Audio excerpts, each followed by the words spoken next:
don't have to do anything or compensate.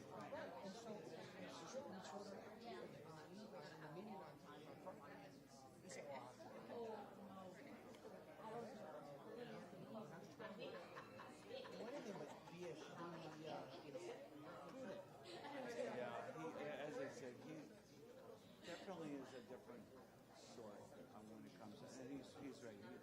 He's everything he's ever done. So, I mean, so wherever he's going, that's the angle he's going to. Good, bad, or indifferent. So we got to get with it because wherever we want to use it, it's something new for us. Yeah. You know what I mean?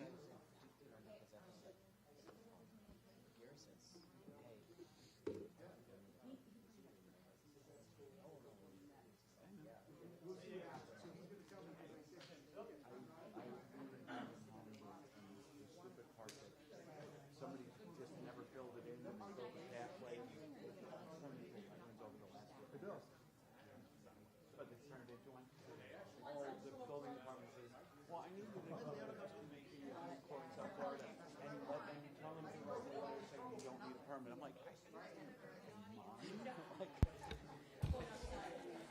either I'm in or I'm going to. I'm going to call the Stormwater Assessment Workshop to order. May I have a roll call, please? I'm not going to do that. Mayor Paul, Yes. Vice Mayor Starkey. Here. Councilmember Whitman. Here. Councilmember Hatton. Here. Councilmember Starkey. Not, Oh, I did. I'm sorry. Vice Mayor. I'm sorry. Vice Mayor. I'm sorry. Mr. Lemack. Here. Mr. Lewis. Mr. Holstein. did she call you? No. Mr. Wine. I didn't? Okay, I'm sorry. My list is outdated then. Councilmember Lewis. Here. It's a test. Okay. Mr. Lewis. Mr. Holstein. Here. Mr. Weinthal. You have a quorum, Mayor. Thank you. Oh, God. I'd like to call on Phil, and Rick, are you lining up too? Is it just you, Phil? You're starting with me. So good afternoon, Mayor and Council members. I'm Philip Holste, Assistant Town Administrator. Today is a culmination of a multi-year effort to establish a stormwater assessment that will fund stormwater maintenance, repairs, and capital projects. Over the past few years, we've utilized the Town General Fund and outside funding sources such as the American Rescue Plan, otherwise known as ARPA, and federal and state appropriations to fund our stormwater capital needs. However, our stormwater capital needs continue to grow as significant rainfall events become more frequent, sea levels continue to rise dramatically, which subsequently necessitates more funding to maintain our existing stormwater system, but also expand the system and address our current and future needs. So tonight we have the town stormwater study consultants in attendance. We have Sandy Newbarth, we have Brian Mance, we have Pat Gibney, and then on Zoom we have Heather Encinosa remotely.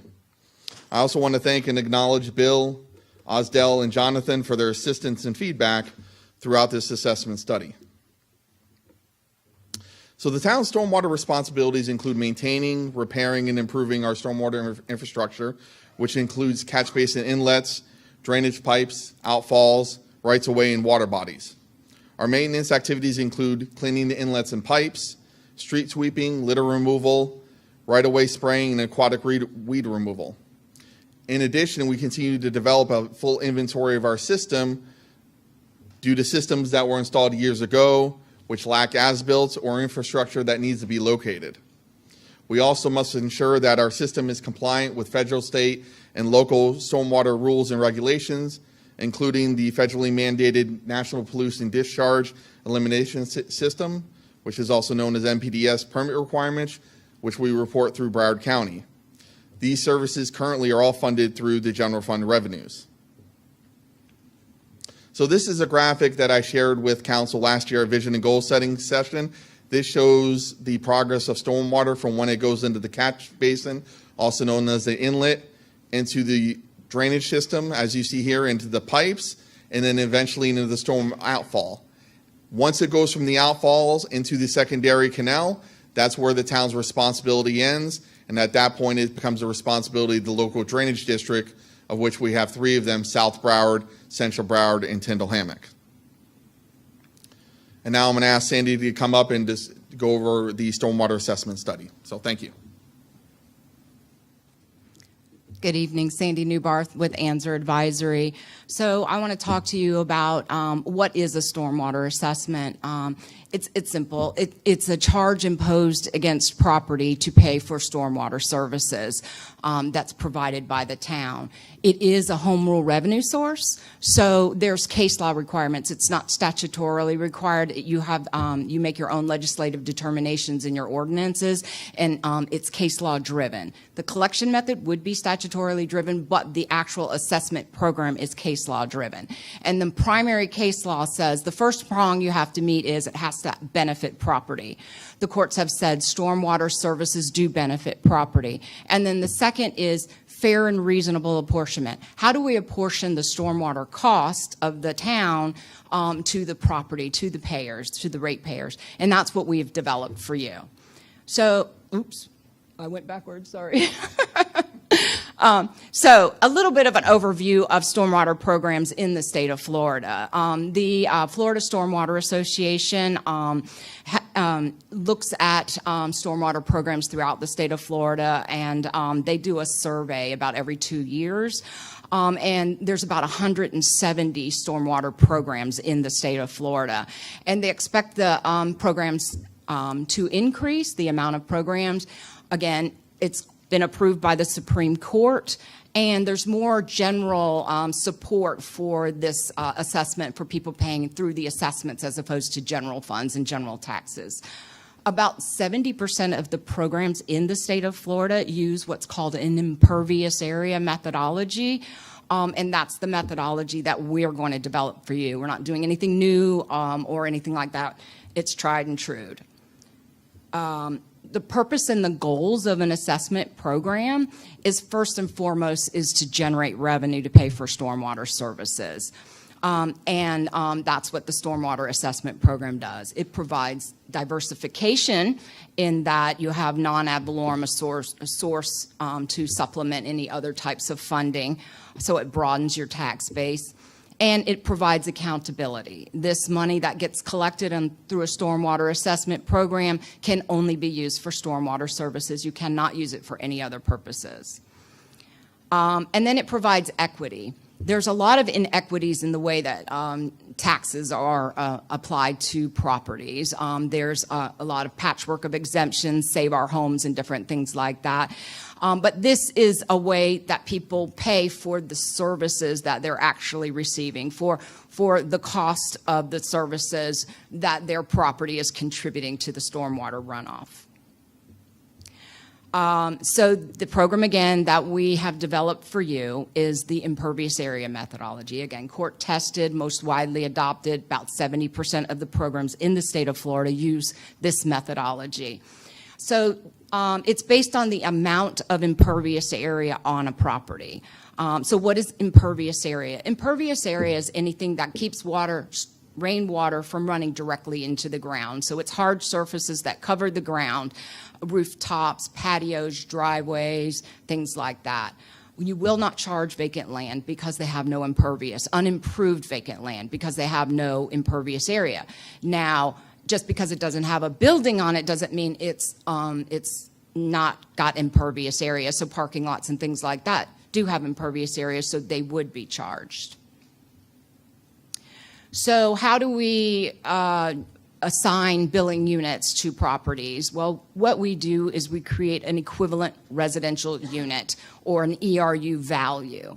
And like a majority of the programs in the state of Florida, what we do is we base it off of the average single-family house in your town. So we've done a statistical sampling of all the single-family residential parcels in your town. to see how much impervious area is associated with each one of those properties and what the average size is of the single family. So what we found is with the rooftop, the driveways, the walkways, the patios, things like that, there's about 4,882 square feet of impervious area associated with with your average single family house.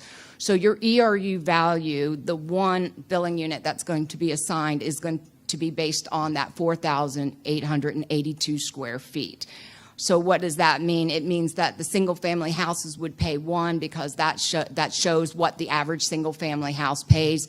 And then stores. So for this example, 4,646 square feet of impervious area associated with the storefront and the parking area, they would actually pay 3. So they would pay 3 times what the single-family residential property pays because they have 3 times the impervious area and 3 times the runoff of their stormwater. So now I'm going to turn it over to Brian, and he's going to go through the nitty-gritty of the cost.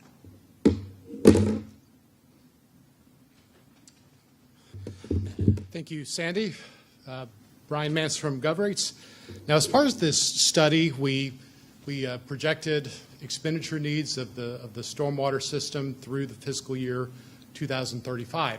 And so these includes operations and maintenance expenses, any kind of debt or coverage requirements, capital improvement program, capital needs funded through rates, any kind of administrative transfers and reserve allowances. All these components together make up the annual revenue requirements. So major cost factors affecting the stormwater system. There are about $54.9 million of identified stormwater system capital needs through the fiscal year 2035. And the majority of these projects are considered by the town staff to provide a system-wide benefit. As everyone is aware, the town staff does continually pursue grants and other cost-free options in an effort to reduce the amounts that must be funded through general fund revenues and or stormwater assessments. In addition to the capital costs, we've also projected annual operating expenses between $1.8 million and $2.5 million. So here's some pictures that kind of demonstrate the needs that we're communicating here. Here you can see one picture of some typical repairs on some stormwater mains, and you can also see examples of flooding in the town, and certainly the purpose of these a big part of this stormwater assessment is to help address flooding issues. As far as rate classes and parcel calculations are concerned, as far as the methodology that's being proposed is that all residential parcels are one equivalent residential unit per dwelling. Condominium parcels are calculated by taking the measured impervious area of the complex divided by the ERU value of 4,882 square feet that Sandy communicated, divided by the total parcels. And then general parcels are calculated by taking the measured impervious area and dividing it by the ERU value of 4,882 square feet. And here you can see kind of a snapshot of the overall analysis where you've got about 31,766 parcels and 41,359 ERUs. And that is your parcel count and ERU count by assessment category. So as far as assessments are concerned, these stormwater assessments are adopted annually, and only the fiscal year 2025 assessment needs to be adopted at this time. The study has recognized an initial assessment of up to $90 per equivalent residential unit, and it would, as I mentioned, the forecasts went through fiscal year 2035, and we have recognized future increases, but the town staff proposes a starting assessment of $60 per ERU, which is effectively $5 per month. So it's about 2/3 funding of the amount identified by the study. And this will provide estimated annual net revenue of about $2 million, with the remainder of the stormwater operating and capital needs being funded through other sources, such as the general fund. As far as, to the extent that the town as a policy decides to exempt government parcels and institutional tax exempt parcels, there would be $214,000 less revenue for the government parcels and about $114,000 less revenue from the institutional tax exempt parcels, and this revenue would need to come from alternative sources. So how does this effective $5 per month compare with those of other stormwater systems? And here you can see in this, you can't? Oh, okay.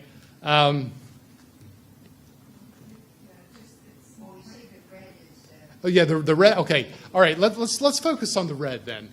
So the red is $5. The green bar is the average of other Southeast Florida utilities average. So compare $5 to the $12.43 average.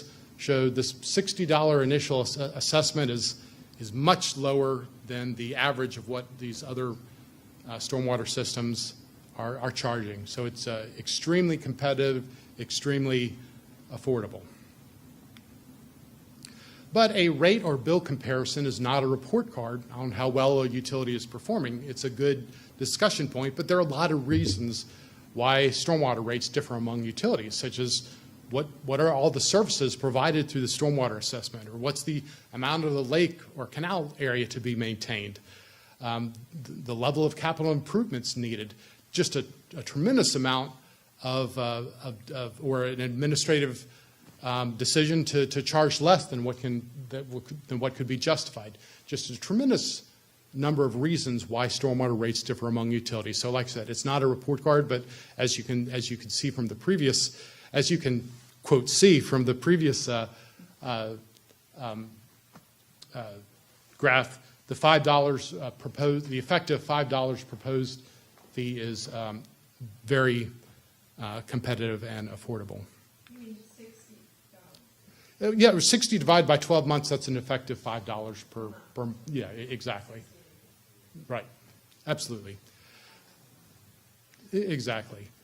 And it's, as is typical, we're also proposing mitigation credits and adjustments. So to the extent that a property has on-site stormwater facilities, we've developed a policy that that the development can receive a credit on the number of equivalent residential units that are built. And the proposed mitigation credit policy is basically if the property has storage capacity to retain and treat stormwater based on the 25-year 3-day storm event, it can qualify for up to a 15% credit, and if it meets that minimum requirement plus an additional 15% or greater storage capacity, they can qualify for up to a 30% credit. So, Can you go back to that one more time? sure. I'm trying to read it and follow you at the same time, but.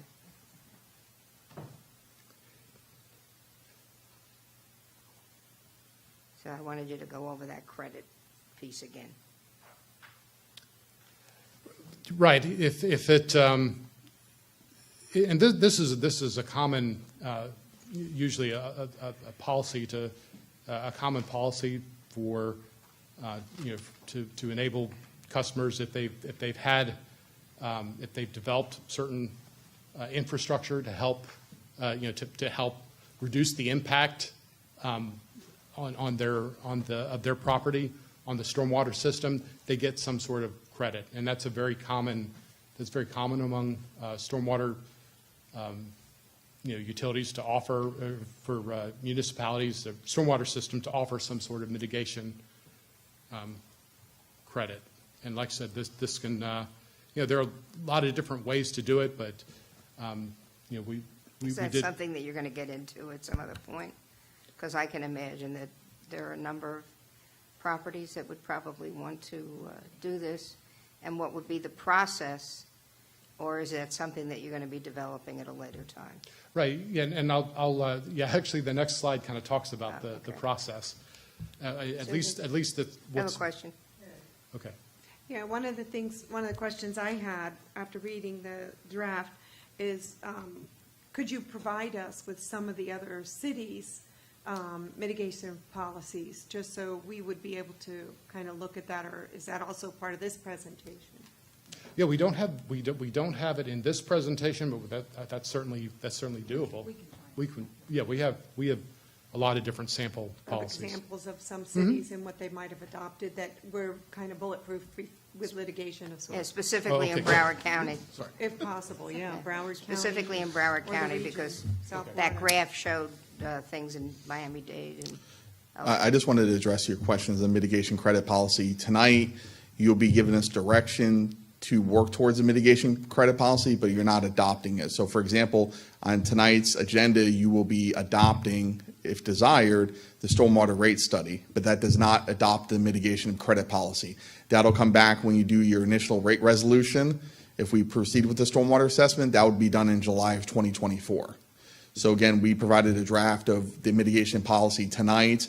We reviewed other policies in other municipalities. The thing we were balance we were trying to find is we want existing properties today that comply with South Florida standards, the South Florida Water Management Central Broward, to be eligible for that credit, because we don't want to create a mitigation policy that no one qualifies for today. We didn't think that would be appropriate, so that's why we created two levels, a credit that properties today would be eligible if they get their 5-year recertification and they're maintaining their system the way they're supposed to. But we also wanted to provide a greater credit if you go above and beyond the Central Broward standards. That's why we put it at that 15% storage above what's required by Central Broward Water Control District. If you build a project of that, you'll get a 30% credit versus that 15%.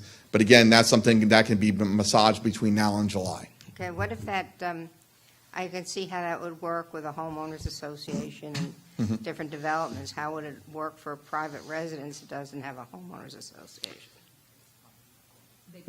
Sorry. Most likely, they do not have an on-site system. What the credit does is it says they've lessened the burden they're putting on the town. So they've actually done something to their property that mitigates the amount of stormwater runoff from their property. And because of that, their burden, remember I said it has to be fairly and reasonably apportioned. So we have to apportion it based on the burden that they're putting on the town. So if they're reducing their burden, so you have two commercial businesses exactly alike. One helps to offset the stormwater runoff and the other doesn't. So they're putting less burden on the town's stormwater system, so they should get a credit. So this says if they're meeting basically the minimum codes that you have right now, they have lessened the burden, so they can get up to a 15% credit. If they haven't done anything, then they can't get any credit. Yeah, well, that didn't address my point. It is going to be difficult for the individual property owner. But you have some properties that have ponds on them that they've put in themselves that hold water. And if it reduces the burden, if it reduces the determines runoff, that? so they would have to get an engineer to determine that. But if they wanted to, they could. Yeah. And if they could show, because there's not only the mitigation credit policy, there's an adjustment factor. So if a property owner can show that they maybe don't have their own on-site system, but say they have a moat around their house or something like that, and they don't generate any stormwater runoff, that's a one-on-one case-by-case basis, and they can show that they deserve an adjustment to their ERUs because they have done something to reduce the runoff. And those would be handled under an adjustment factor, and they could apply for that adjustment factor. And that would include substantial berms that keep the water within the property? It could include any, I am not an engineer. I do the math, but yes, it could be. Jonathan, are you Yeah. shaking your head? Yes. Okay, thank Yes. you. So, Thank you.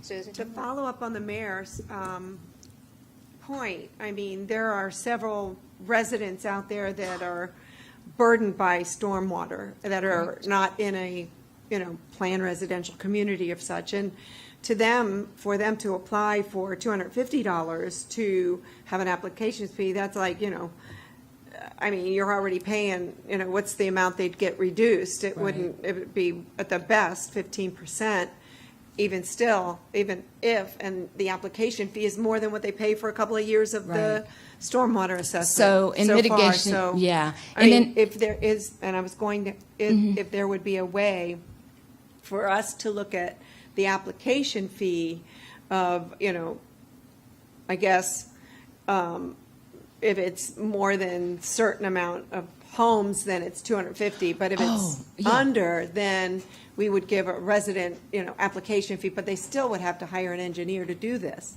which is also cost burden to the resident as well. Yeah. The second part is, a lot of these are the areas that we want to also fix.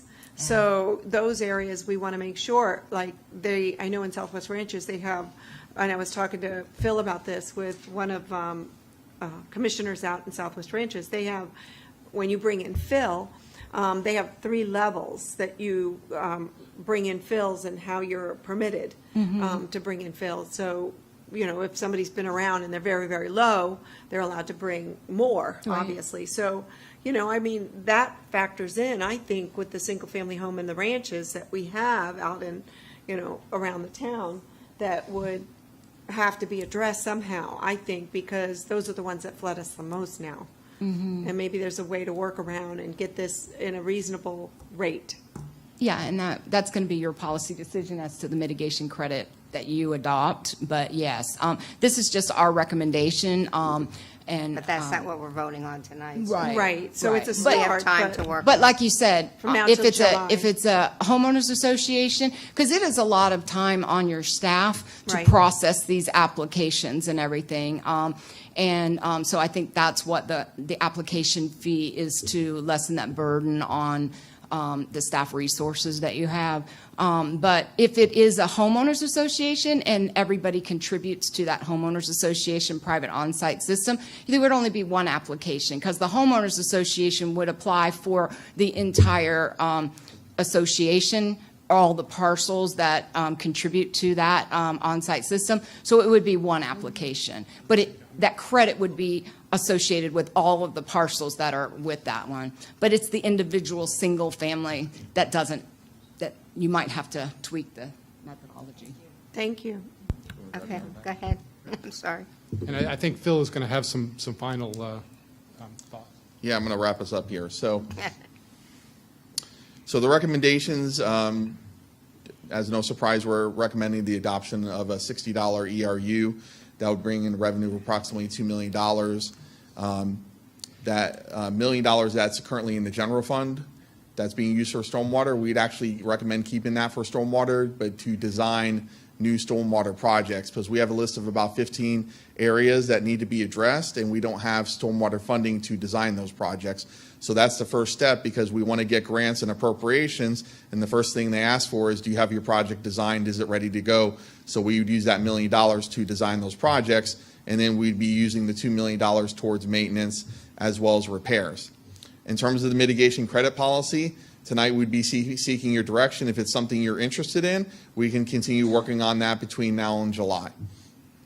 And again, we just want to remind you, obviously this is the first year of the stormwater assessment, so we got to monitor the financials as we move forward, because we have a forecast as it stands today, but it may change as the years go on, so we may have to make adjustments to the study as appropriate. And I believe you've already scheduled some community meetings to explain to the public this process and everything that's involved in it. We're in the process of doing that. I'm going to go over the implementation schedule and the outreach activities if we're directed to proceed with the stormwater assessment. That'll be my next few slides. So tonight, your rate study is on your agenda for adoption. Just as a reminder, you've already taken preliminary steps in previous years in terms of you approved a stormwater assessment ordinance. So you don't have to redo that. That was approved last year. So that's why once you adopt this rate study, you will have the ability to formalize the assessment in September, similar to what you do with the fire assessment and the solid waste assessment.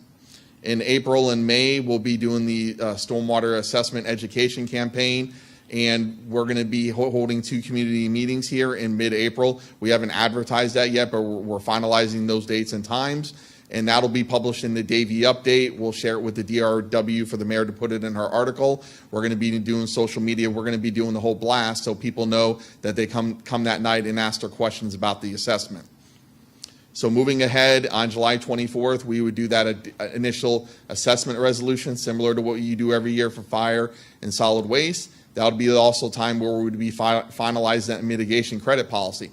Just as a reminder, that credit policy, the way it's adopted, will obviously impact our revenue. So right now, that $2 million factors in that proposed mitigation credit policy we shared with you tonight. So depending on how that proceeds, our revenues can go up or down. It just depends on how we modify it. So as you see, we move forward on this list. Again, these are typical dates we do with the assessment. We would have our public hearing, our assessment hearing on September 12th, 2024. And finally, in November 2024, that'll be for the fiscal year 2025 budget year. The residents will receive their tax bills that would include this new assessment if so desired. Carol? Thanks, Bill. I have a question. What department is this all going to be under? In terms of the stormwater utility, that will fall under Public Works. Right now, they do all the maintenance, repairs, and the capital projects. It'll remain under Public Works. So this doesn't go into the water or utilities, it goes under Public Works? Yes, it's That's totally nothing to do with separate from water and sewer water from thing. utilities. Okay, that's what I need. I went to you. Thank you. Sure, thing back on the mic. I'll tell you. So just going over the outreach we'll be undertaking tonight. We're here right now, the workshop. It's being shown live on YouTube and recorded for future viewing. As I mentioned before, we're going to be doing a website that's going to be dedicated for the stormwater assessment with frequently asked questions. Hopefully, residents won't have to call the town. They'll find their answers online, but we understand we'll have to answer questions, but we'll do our best to address it ahead of time. We'll also utilize the Davie Update that goes to every Davie homeowner, as well as the DRW, to let them know about the forthcoming assessments. We're going to be having the 2 community meetings, which I covered earlier, sharing it on the Davie Update website and social media. Again, these are the means we use: Facebook, Instagram, Twitter, and Nextdoor. And finally, so when the trim notices go out in August to when you have your assessment in September, we're going to have a customer service line that's going to be manned by staff to answer any questions, because that's the period where we get the most questions from residents. We've experienced in previous years, like when there have been increases in the solid waste assessment, fire assessment, or millage rate, it's that time period between the trim and the actual hearings that we get the most calls. So we'll have staff dedicated to answer any questions. I have one more question. Oh, were you finished? I have one more slide, Oh, okay, but I'm more go than ahead. happy to take any questions if you'd Oh, like right now. Go ahead. Okay. Here I'm just reiterating the policy direction we're seeking tonight. You know, again, you have the rate study on your agenda tonight for consideration. You know, proceeding with that $60 ERU it continues to be our recommendation. As we highlighted earlier with the exemptions, we want to exclude the government parcels and institutional tax exempt, because obviously it's very challenging to collect from those entities, and we don't recommend making that challenge. You know, I would remind you of what happened with the universities with the fire assessment, so that's not a path we want to go down. And the mitigation credit policy, you don't have to adopt anything tonight. You could just direct us to continue working on it, and we can meet with you individually to see what your thoughts on the path you want to go down with that. And at this point, we'll take your questions. So thank you. I just have a question about mobile homes. Now, if they fall into an association, that works the same as as the homeowners associations for single-family homes? Correct. So if you're a mobile home on a lot that you own or a lot you rent, you're paying the 1 ERU, similar to what we do with the fire assessment. But would the park association, do they run like a HOA and they have the ability to charge? It'll be put on their tax bill. So for example, we'll use Park City West. It has a couple hundred mobile homes. There's one tax bill for that whole community. So it gets charged to the association, the owner. They pay it, and then they charge each individual unit as they see fit. Okay. Thank you. Any other questions? Very good. And I want to thank staff for, especially Phil, for addressing a lot of the questions that I had going on after I read the study. Thank you. So I just want to clarify, so the mitigation credit, obviously it's not on your agenda tonight, but that's something you're interested in continue pursuing to bring forward in July of 2024, is that correct? Yes, Okay, absolutely. okay. Thank you very much. Thank you. There are no other questions? We're adjourned. Thank you. Huh? I'm sorry?